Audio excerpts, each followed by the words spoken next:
Hello people, I just want to clarify one or two things. Ben Davidson was not in our training camp.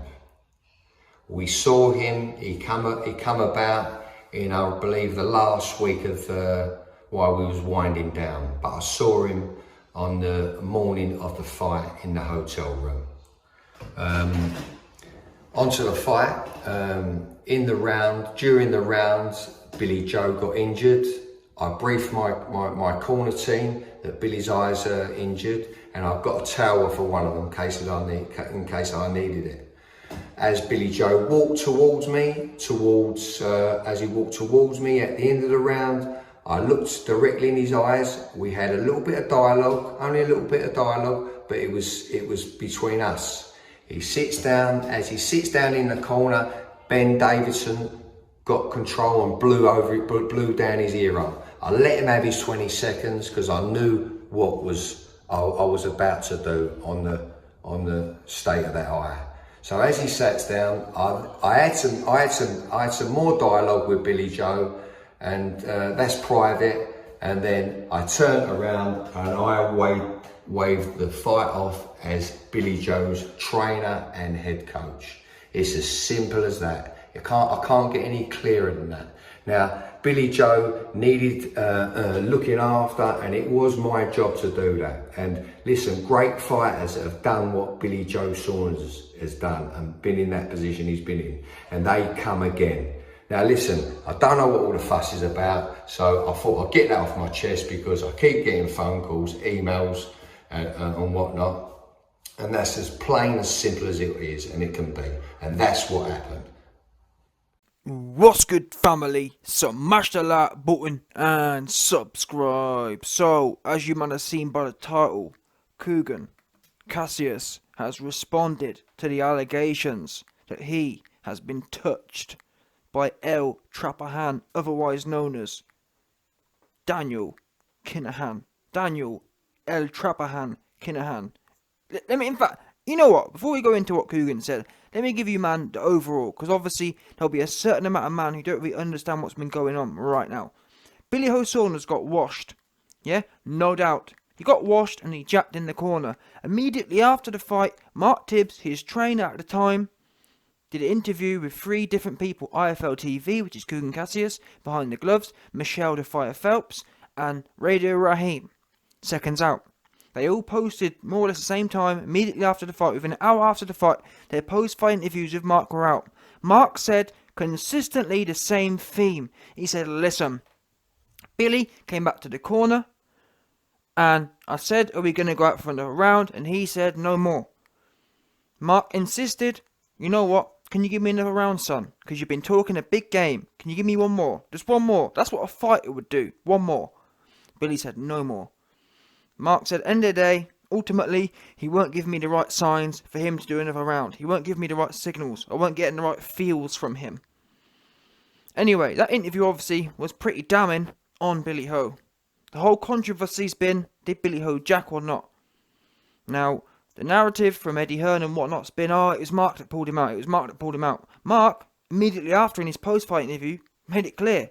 Billy weren't giving me the right signs. Billy was telling me he can't see. Now, anyone who knows even a little bit about, anyone who knows even a little piece about boxing knows that the minute you mention you can't see, it's all more or less game over at that point. No fighter who wants to carry on, number 1, mentions they can't see, and number 2, doesn't protest.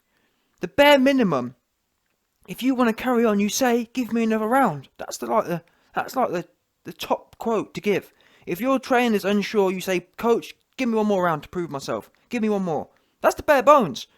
Now, never mind Billy couldn't offer, give me another round. That's the bare... Billy could have said, can you give me another round? Never mind that. The trainer had to offer that. Does that make sense? There's a key difference there. Mark had to say to Billy, can I put you out there for another round? Which is never the right thing. A trainer really should never be having to say that. The fighter should be the one offering that kind of response. Billy didn't offer nothing. Mark was the one sitting there feeling awkward, and he even said himself he felt frustrated at Billy. He felt frustrated at the fact that Billy had talked a good game and had been training hard and jacked and didn't try and get the most out of himself. Mark was frustrated that Billy wouldn't dare get the most out of himself. Yeah? Obviously, having heard what I've just explained to you, man, it wasn't looking good. It wasn't looking good for Billy Joe Saunders. It wasn't looking good for the brand. It wasn't looking good for Daniel El Trapahan Kinahan. So anyway, Mark Tibbs comes out, puts them fiery interviews out there. 2-2s within 24 to 48 hours. The interviews collectively, IFL TV, behind the gloves, seconds out, disappeared, gone. And with their interviews disappearing, also other weird and suspect and spooky cabal things started happening. For example, Mark Tibbs disappears, don't no one know where he is. Starts not turning up for interviews, not turning up for podcasts, cancelling podcast gigs, cancelling training gigs. This stuff that's unparalleled. Real spooky stuff starts going on. So in response to this, finally someone could listen, me and other people, me and other not blue tickers, have been trying to get at seconds out, trying to get at everyone. What happened to the interview? We want to know where the Mark Tibbs interview went. It disappeared. Along with Mark himself. Yeah, Mark Tibbs is now a word in its own right. Mark Tibbs. Yeah, don't get Mark Tibbs, because you're missing right now. That's what we do know. Mark Tibbs himself is missing, and Mark Tibbs' post-fight interviews are missing. The interviews got Mark Tibbs, no doubt. So we were saying, me and other non-blue tick dons were saying to Coogan, Coogie Bear, Coogie, you big bubbly don, what happened to the interview? Obviously, he didn't respond to none of us. Him and the Trapahan cartel weren't saying nothing. 2-2s. It's the problem, you see. You can only ignore people without a blue tick. When you got a blue tick, it brings attention to it. It puts it out publicly. Yeah? So some next blue tick don sees my video exposing the fact the interviews have gone, and he comes through and says to Coogan, sticks it on Coogan, Coogan, why did the Tibbs interview get taken down? Seems a little spooky. Especially when Mark Tibbs himself is kind of missing as well, if the truth be known. At the moment, if in the whole truther circle, the whole debate is, who's more missing? Mark's interviews or himself, or the person? Do you know what I'm saying? It's one of them ones. Some people think it's the interviews that are more missing. I personally think Mark himself is more missing. Yeah? Not even a bit has he been seen. No doubt. Anyway, Coogan responded. The reason why Mark Tibbs' interviews was removed is because I was respectfully asked to remove the interview by Mark Tibbs himself. Thank you. This is so shocking. So shocking of a response. Do you know why it's so shocking of a response? Because Mark Tibbs now come out. Again, after seeing my interview, after the El Trapahan cartel saw my video, exposing the fact that Mark Tibbs is missing, they quickly wheeled him out of the basement and told him, listen, and it's the thing, people say, oh, YB, what are you talking about? Have you, man, not seen them interviews? You know, when a journalist gets captured, what do? Yeah, they wheel him out for interviews, so don't give me that. Like, oh, YB, obviously Mark's not missing, because look, he's done a video. What, have you not seen them once? A journalist or an army man gets captured, they always wheel him out on an interview. So don't me give me that, I'm not interested in it. We want to know where Mark, yeah? And some 2-minute interview ain't enough for me, because we've seen them ones before. All them journalist dons do them ones. Next thing you know, their head's coming off, or whatever else. That's the bottom line. So yeah? Anyway, listen. Where was we? Yeah, because I was respectfully asked to remove the interview by Mark Tibbs himself. And you notice that he emphasises Coogan, otherwise known as Shilligan Cassius, yeah, he emphasises himself. Do you know why he does that? Because guess what? I came out, the truth teller, the YB came out, Julian YB came out, yeah? Listen, Julian YB came out and told you, man, El Trapahan, yeah, Daniel Trapahan Kinahan is the one who's been doing the most behind the scenes, putting orders in, touching people. Yeah? Do you think it's a coincidence? Mark don't touch no one. Since when, for example, if it was Mark Tibbs, yeah, how many times has Mark Tibbs asked to remove an interview? How many times? You tell me. Never. Mark Tibbs ain't one of them kind of guys. He speaks cleanly. He speaks, as they say, plainly. Speak plainly. He speaks plainly. He's not a tongue twister. He's not a Ben Davidson who just all over the place loose. Mark Tibbs is consistent and speaks plainly. He speaks his mind. And if you actually watch the interview, he's very careful. He says, in fact, you know what, I don't want to get into what's said. So it's not like he was on there and he was going mad and it's all loosey-goosey. And in fact, it's not even that. There was 3 interviews. So he had 3 cracks at it. No one goes mad 3 different occasions. Fair enough, alright, you know what? That interview, I didn't really like that one. Get rid of that one, please. All 3 of them gone. So, like I was saying, Mark Tibbs speaks plainly. And on that basis, he's recently come out again now, almost a week later, and clarified exactly the same thing he said in the interviews. Almost word for word. Now again, a week later. So for Coogan to sit here and say, oh, yeah, Mark asked me to remove him makes no sense. Because Mark's just reiterated what he said a week ago, which proves it was someone else. It proves it weren't Mark. Because if it was Mark, guess what? If it was Mark would have changed his tune, wouldn't he now? Why would you delete interviews that you're only going to go on to repeat yourself? And actually, if you listen to Mark's interview, he really does double down on what he said. It's almost like, yeah, you no word of a lie. Listen to how almost aggressive Mark Tibbs is now. He's like literally he's tripling down on what he said. Aggressively, almost implying like why are people removed? Like the way Mark Tibbs is acting now, it's almost as if he's angry people have been censoring what he's trying to say, if that makes sense. Because it's almost like he's thinking, wait a minute, why have my interviews been deleted? And that's why he's doubled down. So for him to say, for Shilligan and Cassius to say, oh, Mark Tibbs himself asked for it, he emphasises himself because he's trying to get the heat off of your main man, number one Cabaldon, Daniel Trapahan Kinahan. That's what we do know. He's the one who put the order in. And don't get me wrong, I'm not saying it directly came from him, because he don't do nothing himself. That's why he never been in jail. He puts, it's a chain of command. Trapahan don't talk to no one on the phone. He ain't speaking on the phone. Yeah?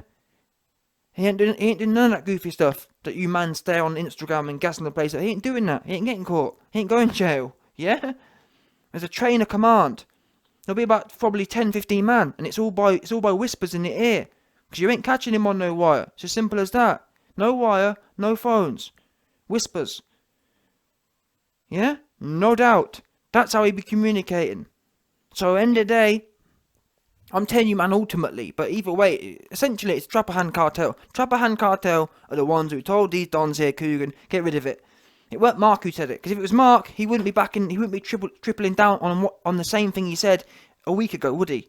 Don't make no sense. Oh, delete the interview, and then I'm going to say it myself again anyway. And the way Mark's actually come out and doubled down his aggression in it, he's annoyed himself. He doesn't know why he's having to re-explain what he said.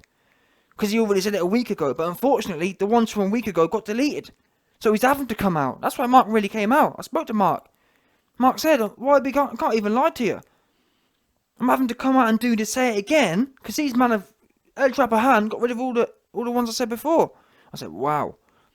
Yeah? And that was obviously before he went missing, but end of the day, I can't even disagree with Mark. Yeah? And what I love about this as well from Shilligan and Cassius, he says, oh, thank you, like he's probably trying to be polite about it. These man don't want heat on them. They don't want no more heat. Too much heat. We know that Trapahan, he don't like heat. They're trying to lay low. And to be fair to them, it's not, well, I kind of blame myself, to be fair. I do blame myself. I blame myself because there weren't no heat before I came along. Before I came along, everyone else was, oh yeah, no, Billy didn't quit, and yeah, you're right, it was all Mark, and yeah, Mark's right, and Billy's in hospital with 6 different, you know what I'm saying, his metatarsal's been broken, and all this different, you know what I'm saying, no doubt. I come along, dropping the receipts, speaking to inside dons within MTK, within the zone, exposing the whole shadowy cabal, spooky looking asses, yeah? End of the day, Coogan, you got touched, nothing wrong with that, we all get touched. Well, what? The YB don't, because I'm moving, yeah? In fact, let me rephrase what I'm saying.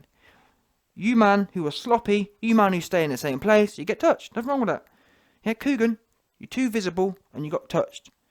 Your face is bait and you got touched. Simple as that. Nothing wrong with that now, Coogan. Shilligan, you got touched. Simple as that. I don't know what we're doing this big swan around for. Well, I do, because we're doing this swan around because he has to. Yeah? El Trapahan has reached out and listen, El Trapahan's got them long hands. Why do you think they call it MTK Global? Yeah, because he can touch you. No matter where you think you are or where you think you went, he's touching you. Coogan got touched. That's what we do know. The hand reached out and touched her. And now you're trying to backtrack and it's Mark and it's himself and thank you and... You know what I'm saying?